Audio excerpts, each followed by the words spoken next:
जाते देखते रह गया था। कुछ देर शांत खड़े रहने के बाद जैसे ही नक्श पीछे मुड़ा, उसकी नजर टेबल पर रखी एक फाइल पर पड़ी। अनिका वो फाइल अपने बैग में रखना भूल गई थी। जब हड़बड़ाते हुए नक्श तेजी से अनिका की तरफ बढ़ा, तो वहीं पास में सोफे पर बैठी अनिका की कजन भाग्या की नजर उस पर पड़ी। उसने नक्श के रास्ते में अचानक से अपनी टांग अड़ा दी। ओह माय गॉड, ये तुमने क्या किया? मैंने क्या किया? मैं तो अनिका वो अपनी फाइल भूल गई थी, तो मैं उसे फाइल देना चाहता था, और रास्ते में ये अचानक आ गई। और अब ये अच्छा, तो अब साहबजादे के रास्ते के बीच में मैं आ गई, इसमें भी मेरी गलती है ना? बड़ी माँ आप ठीक है ना? कुछ जल्दी से डॉक्टर बुलाओ। जिस आदमी ने बड़ी माँ पे गरम गरम चाय गिरा दी। अच्छी, मुझे पता है तुझे मेरी बहुत फिक्र है, पर मैं ठीक हूँ, मुझे डॉक्टर की कोई जरूरत नहीं है। बस इस निठल्ले आदमी ने मेरी साड़ी खराब कर दी जो।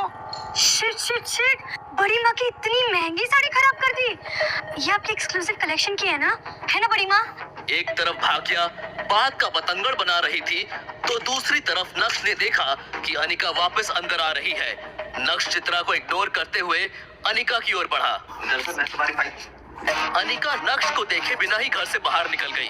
बस अनिका की एक प्यार भरी झलक के लिए तरस गया था नक्श। ब्रेकिंग न्यूज, गुजरात की सबसे बड़ी कंस्ट्रक्शन फर्म का भविष्य है खतरे में। क्या भानुशाली ग्रुप ऑफ इंडस्ट्रीज उभर पाएगा इतने बड़े नुकसान से? अब कौन संभालेगा भानुशाली ग्रुप ऑफ इंडस्ट्रीज की बागडोर? जानने के लिए बने रहे हमारे साथ only on Tech One News पर।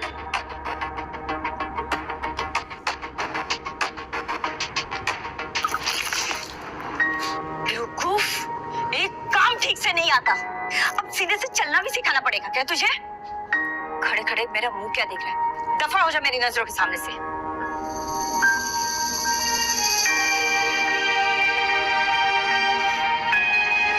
पता नहीं क्या सोचकर तेरे काका ने अनिका का हाथ इस आदमी के हाथ में दिया। हमारे तो भाग ही फूट गए। घर दामाद बनकर बस हमारी छाती पर मूंग डल रहा है। ये है सावेरी परिवार का घर। सावेरी परिवार सूरत की बड़ी बिजनेस फैमिलीज में से एक है। इस बड़े से शानदार घर में सावेरी खानदान का बड़ा परिवार रहता है, और कई जॉइंट फैमिली की तरह इनके बीच में भी प्यार बस दिखावे का ही है।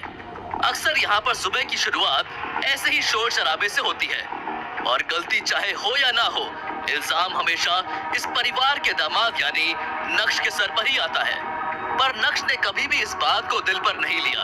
हर सुबह किसी और की गलती को अपने सर लेकर मुस्कुराते हुए वो अपने काम में लग जाता है। उसने चित्रा की तरफ देखा तो उसकी नजर वहीं पास में खड़े नौकर पर पड़ी, जो नक्श को दया की नजर से देख रहा था, लेकिन नक्श के चेहरे पर एक शिकन भी नहीं थी।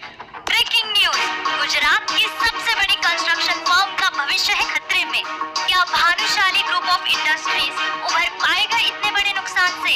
अब कौन संभालेगा भानुशाली ग्रुप ऑफ इंडस्ट्रीज की बागडोर? भानुशाली ग्रुप?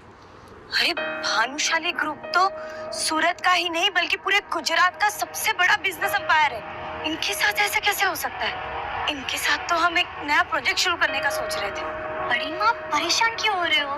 क्या पता हमारे लिए एक अच्छा साइन हो। मुझे तो लगता है हमें इनके नए सीईओ के साथ डील क्रैक करने की कोशिश करनी चाहिए।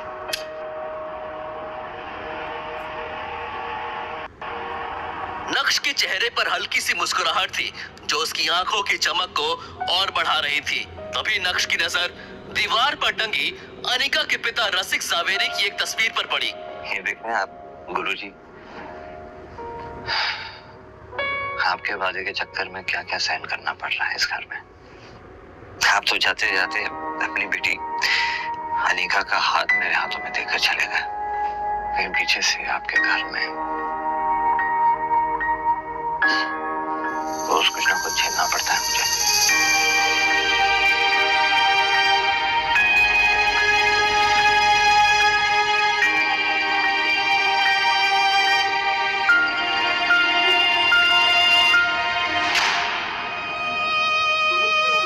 लेकिन मैं भी ढीठ हूँ गुरुजी। आपकी पत्नी चित्रा, उन्हें तो जैसे तैसे मैं झेल लूंगा, लेकिन मेरा असली मकसद आपकी बेटी अनिका के दिल में जगह बनाना है। उसके दिल में तो मैं जगह बना के ही रहूंगा। एक तरफ नक्श अपने गुरुजी से बात करने में लगा था, तो दूसरी तरफ नक्श का मोबाइल लगातार वाइब्रेट कर रहा था। मगर नक्श तो अपने ही ख्यालों में गुम था, इसलिए उसका ध्यान ही नहीं गया और वो बाथरूम में शावर लेने चला गया। नहाते हुए भी नक्श के दिमाग में बस भानुशाली ग्रुप ही चल रहा था। नक्श इस बात से अनजान था कि उसके फोन पर किसका कॉल आ रहा है, लेकिन यकीन मानिए वो कॉल नक्श की पूरी जिंदगी बदलने वाला था। बस नक्श को फोन उठाने की देर थी। नहाने के बाद जब नक्श बाथरूम से बाहर आया तो उसका फोन दोबारा वाइब्रेट होने लगा, लेकिन इससे पहले कि नक्श को एहसास होता, इस बार भी फोन कट गया था।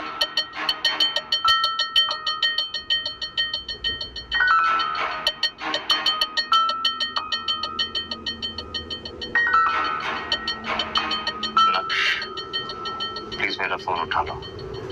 मैं जानता हूँ कि तुम अब भी मुझसे नाराज हो, लेकिन कुछ अर्जेंट बात करनी है।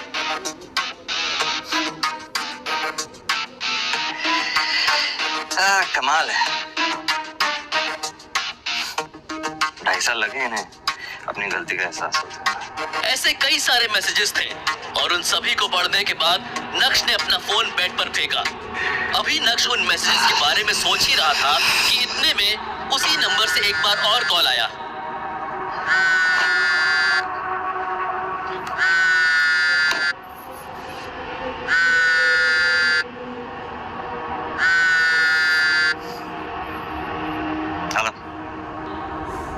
हेलो नक्श बेटा। Hello mister Yashvardhan. अपना नाम सुनकर वो बुढ़ा आदमी थोड़ा सकपकाया, लेकिन यशवर्धन ने फिर से प्यार से शुरुआत की। बेटा मुझे तुम्हारी बहुत याद आती है।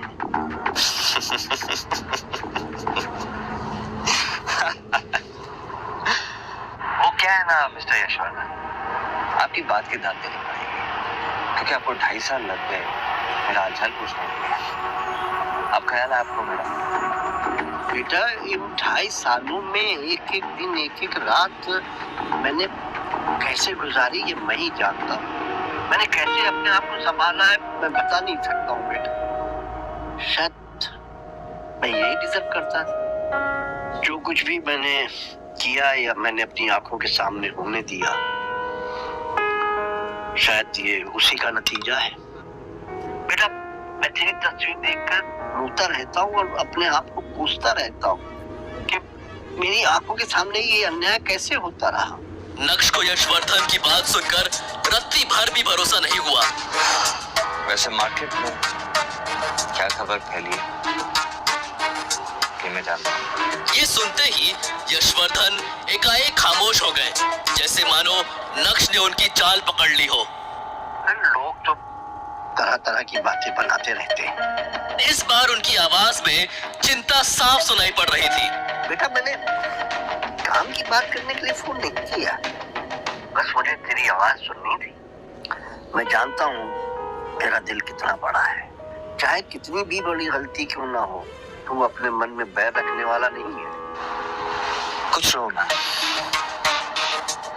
अच्छे दिल वालों को बेवकूफ समझने की गलती करते थे, और आप ठहरे यशवर्धन भानुशाली। आप तो ऐसी कभी गलती कर ही नहीं सकते। क्यों? सही कर रहा हूं? ये सुनकर यशवर्धन समझ गए थे कि उनका काम इतनी आसानी से नहीं पूरा होगा। आप लोगों ने जो कुछ भी मेरे साथ किया उसे माफ करके मैं आगे बढ़ चुका हूँ, लेकिन जो कुछ भी आप लोगों ने मेरे साथ किया उसे मैं कभी भुला नहीं सकता। तो प्लीज मुझे डिस्टर्ब करना मत कीजिए, क्योंकि हमारा कोई रिश्ता नहीं है। मेरा पोता इतना कठोर तो नहीं था। आपको मेरी बात नहीं समझ आ रही। मैं अपनी जिंदगी में खुश हूँ। अब मुझे आपके साथ कुछ लेना देना नहीं है। आपका मेरा कोई रिश्ता नहीं है, और आप क्यों मुझे वापस उसी जगह बुलाना चाह रहे हैं जहाँ मुझे सिर्फ दर्द और तकलीफ मिली। क्या तेरा दिल नहीं करता है मेरी सूरत देखने को, मुझे मिलने को? बेटा एक बार मुझे मिल ले, अब फिर पता नहीं मेरे पास कितने दिन बचे। यशवर्धन बहुत अच्छे से जानते थे कि नक्श चाहे अपना दिल जितना भी सख्त कर ले, लेकिन इस बात पर वो पिघल ही जाएगा। नक्श स्ट्रॉन्ग हेडेड था पर निर्दयी नहीं। ठीक है, एक आखिरी बात बस। थैंक यू बेटा, थैंक यू। मैं तेरी सारी फेवरेट डिशेस बनवा के रखूंगा, जो भी तुझे पसंद है। मैं घर नहीं आ रहा हूँ, बाहर मिलेंगे आपके ऑफिस में, बिना किसी तामझाम के। हाँ हाँ ठीक है ठीक है। तो कल मिलते, मैं अपनी गाड़ी तुम्हें लेने के लिए भेज दूंगा। उसकी भी कोई जरूरत नहीं, क्योंकि मुझे पता है कि भानुशाली ग्रुप ऑफ इंडस्ट्रीज का ऑफिस कहाँ है। मैं पहुंच जाऊंगा। बीते 2.5 सालों में कभी भी यशवर्धन ने नक्श से कांटेक्ट नहीं किया था। 2.5 सालों से नक्श भानुशाली ग्रुप से भी बाहर था। तो अब जब भानुशाली ग्रुप डूब रहा है तो यशवर्धन को नक्श की याद क्यों आ रही थी? ये सोच सोचकर नक्श और भी ज्यादा कंफ्यूज हो रहा था। तुरंत ही नक्श ने अपना लैपटॉप बाहर निकाला और इंटरनेट की हेल्प लेते हुए भानुशाली ग्रुप में चल रहे हलचल जानने की कोशिश की। ऐसे तो नक्श के हाथ में भानुशाली ग्रुप को लेकर कुछ हाथ नहीं आया, लेकिन उसके हाथ में ऐसा कुछ आ गया जिसे देखने के बाद नक्श की आंखों की चमक 4 गुना बढ़ गई थी। सच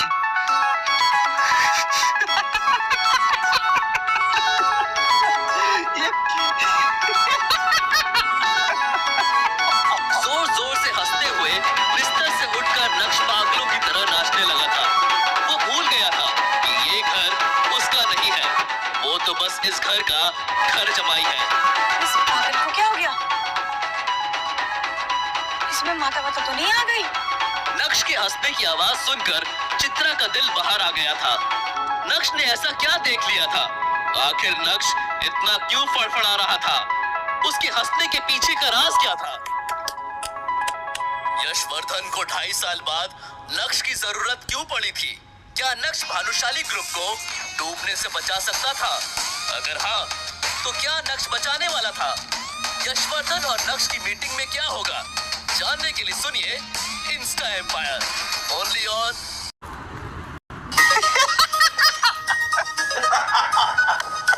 नक्श की हंसी और नाचने का पागलपन रुकने का नाम नहीं ले रहा था।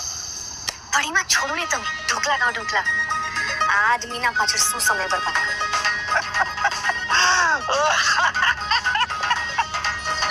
सुबह से शाम हो गई, लेकिन रह रहकर नक्श का पागलपन अभी भी जावेरी खानदान के घर में सुनाई दे रहा था।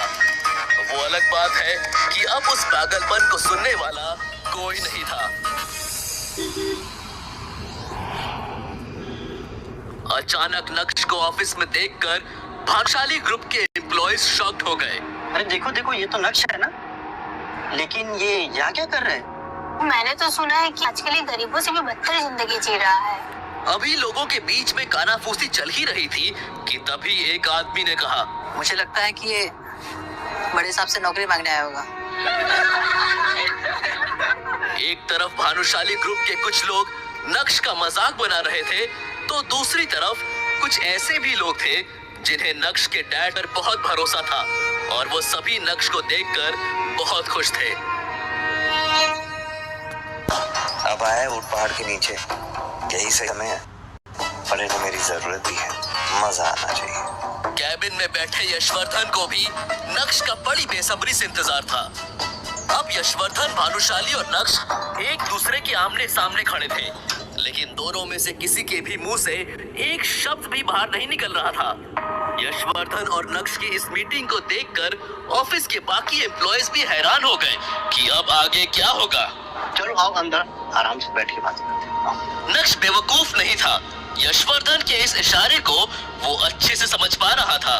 नक्श जो कल तक चित्रा और अनीका के ताने सुन रहा था, वो आज भानुशाली ग्रुप के चेयरमैन के आलीशान कैबिन में बैठा हुआ था। नक्श बेटा कैसे हो? तुम्हें हमारी याद नहीं आई? नक्श को यशवर्धन भानुशाली की भावुक बातों से कोई फर्क नहीं पड़ रहा था, क्योंकि उसे पता था ये सब एक दिखावा है। जिस काम के लिए आपने मुझे यहाँ बुलाया है, जो बात करने के लिए आपने मुझे यहाँ पे बुलाया है, उसकी बात करें। ये सब बातें तो आप कल भी फोन पे कर चुके हैं, है ना मिस्टर भानुशाली? लक्ष्य बेटा, तुम मेरे पोते हो। अब मैं समझ सकता हूँ कि तुम ऐसा क्यों करो। गलती मेरी है और उसकी सजा भी मुझे मिलनी चाहिए। और मैं तुम्हें बता दूं कि कई सालों से मैं हर रोज उस गलती की सजा भुगत रहा हूँ। मिस्टर भानुशाली, ये बात हम दोनों अच्छी तरह जानते हैं कि ये सब बातें करने के लिए तो आपने मुझे यहाँ पे बुलाया नहीं है। तो प्लीज ना आप अपना वक्त जाया कीजिए, ना ही मेरा। जो बात करनी है कीजिए, वरना मैं निकलता हूँ। प्लीज प्लीज मत जाओ। इस भानुशाली ग्रुप को तुम्हारी जरूरत है, मुझे तुम्हारी जरूरत है। मैं चाहता हूँ अपने पापा की तरह तुम इस कंपनी को संभाल लो। क्या तुम अपने दादा को माफ नहीं करो? वैसे तो नक्श को बहुत गुस्सा आ रहा था, लेकिन उसके पास भी यही एक मौका था जहां वो खुद की जिल्लत भरी जिंदगी को बदल सकता था। यही सोचकर उसने अपने कदम पीछे ले लिए। मैं जानता हूँ बेटा कि कुछ सालों पहले मैं तुम्हारे पापा के साथ बहुत सख्ती दिखाई। अब मैं उस गलती को सुधारना चाहता हूँ। तुम्हारे पापा ने जिस कंपनी को जिस ऊंचाई तक पहुंचाया है अपना खून पसीना एक करके, अब वो डूबने के कगार पे है। मीडिया वालों ने भी बात का बतंगड़ बना दिया है, जिस वजह से हमारे क्लाइंट भी जाने लगे। नक्श ने अपने दादाजी को इतना लाचार और असहाय आज से पहले कभी नहीं देखा था। मगर नक्श भानुशाली ग्रुप के सीईओ दर्पण भानुशाली यानी अपने चाचा को बिल्कुल भी पसंद नहीं करता था। अपने दादाजी की बात सुनकर नक्श को उन पर दया आने लगी। ठीक है, बताइए मैं आपकी मदद कैसे कर सकता हूँ? मैं चाहता हूँ कि कंपनी तुम संभाल लो और अपने पापा की तरह इस कंपनी को चलाओ। तो आप चाहते हैं कि मैं ये कंपनी ज्वाइन कर लूं, मतलब अपने चाचा के अंडर काम करूंगा, है ना? लेकिन नक्श के यहाँ आने का मकसद कुछ और भी था। वो अपने दादाजी की बात में आकर किसी भी बात पर हाँ करने के लिए तैयार नहीं था। दरअसल दादाजी, बात आपकी कंपनी और आपके फायदे की है। तो ये रिश्ते नाते फसावे जैसे शब्दों का इस्तेमाल नहीं करते हैं, इसे पीछे छोड़ देते हैं। आपकी मदद करने के लिए मैं तैयार हूँ, लेकिन बदले में आपको भी कुछ ऐसा करना होगा जिससे मैं खुश हो सकूं, जिससे मेरे और मेरे पिताजी का खोया हुआ सम्मान लौट सके। ज्यादा कुछ नहीं करना है आपको, बस मैं कुछ शर्तें आपके सामने रखूंगा, आपको उसे स्वीकार करने कबूल करना, उसके बदले में मैं आपकी मदद करने के लिए तैयार हूं। शर्तें? अब तुम अपनों के आगे शर्तें रखोगे? इस दुनिया में रहना है तो दुनिया के तौर तरीके से ही बात करनी पड़ेगी। शायद इसी में मेरा फायदा है। वो कहना कि आपको मेरी जरूरत है, मुझे आपकी नहीं।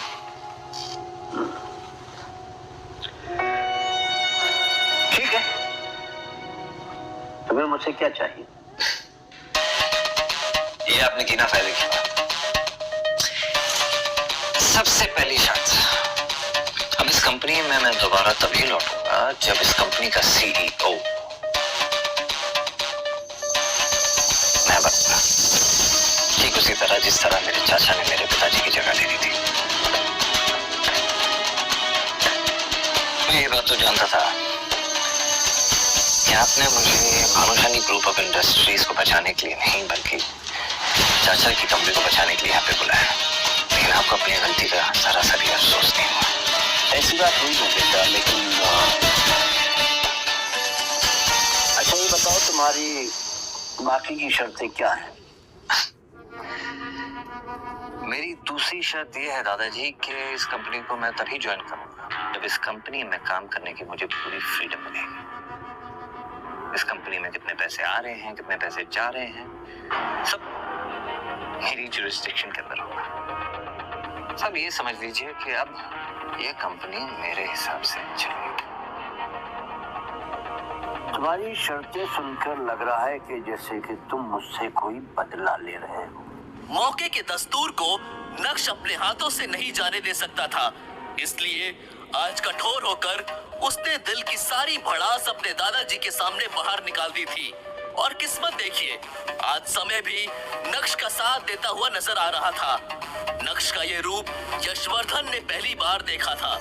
उन्होंने तो नक्श को बहुत सीधा साधा समझा था और उन्हें लगा था कि नक्श से बात करना बहुत आसान होगा, लेकिन मिलने के बाद उनकी सोच पूरी तरह से गलत साबित हुई थी।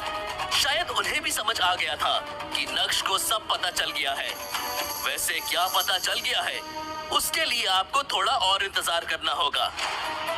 मैं नहीं जानता कि तुम्हारी इन शर्तों से तुम्हारे चाचा पर क्या गुजरेगी, लेकिन मुझे तुम्हारी शर्तें मंजूर हैं। अगले हफ्ते से तुम भानुशाली ग्रुप के CEO की पोस्ट पर ज्वाइन कर सकते हो।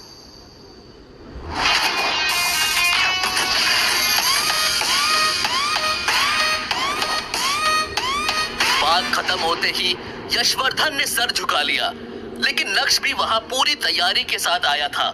इसलिए नक्श ने अपने दादाजी के सामने एक अग्रीमेंट पेपर रखा और उसे साइन करने के लिए कहा। ये क्या है? क्या तुम्हें मुझ पर भरोसा नहीं? अब जो कुछ भी मेरे परिवार पे गुजरा है उसके बाद तो आपके साइन पे ही मुझे भरोसा है। वैसे आपके लिए कॉपी लेके आया, बस ज्यादा सोचिए मत, फॉर्मेलिटीज को पूरा करते हैं।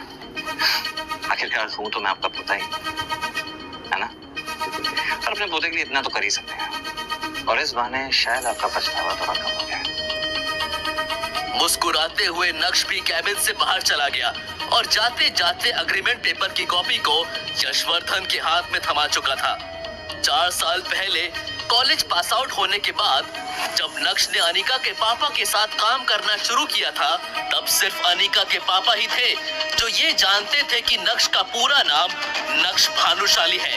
इतना ही नहीं, कॉलेज की पढ़ाई के दौरान उसके दोस्तों को भी उसके बारे में कोई जानकारी नहीं थी।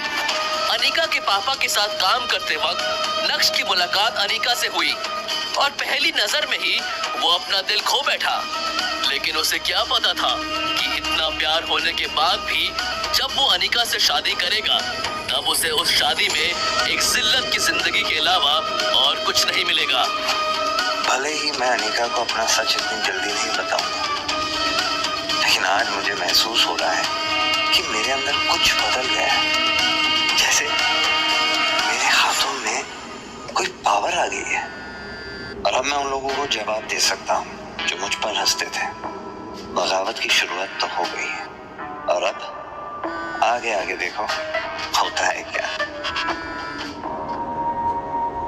मॉम, नक्श कहाँ है? कुछ बताकर गया? फोन नहीं उठा रहा। मैंने खबर नहीं, कल से उसका रूप बदल सा गया हुआ है। राक्षसों जैसा हंस रहा है, नाच रहा है, किसी को उसके बारे में कुछ नहीं पता। खाना बंद करो, ये तो पूरा दिन खाती रहती हो। अनिका, नक्श मनचला होता जा रहा है। मुझे लगता है उसे रास्ते पे लाना पड़ेगा। चित्रा और अनिका मिलकर नक्श के साथ क्या करने का सोच रहे थे, और क्या वो नक्श का अब कुछ बिगाड़ भी पाएंगे? नक्श के बारे में ना तो अनिका कुछ जानती थी और ना ही नक्श के दोस्त। आखिर इसकी क्या वजह रही होगी? क्या नक्श को भी साइलेंट और वायलेंट रहना पसंद था? वैसे नक्श के नाचने और राक्षस की तरह हंसने के पीछे का क्या कारण था? क्या लॉटरी लग गई थी भाई साहब की? जानने के लिए सुनिए इंस्टा एम्पायर।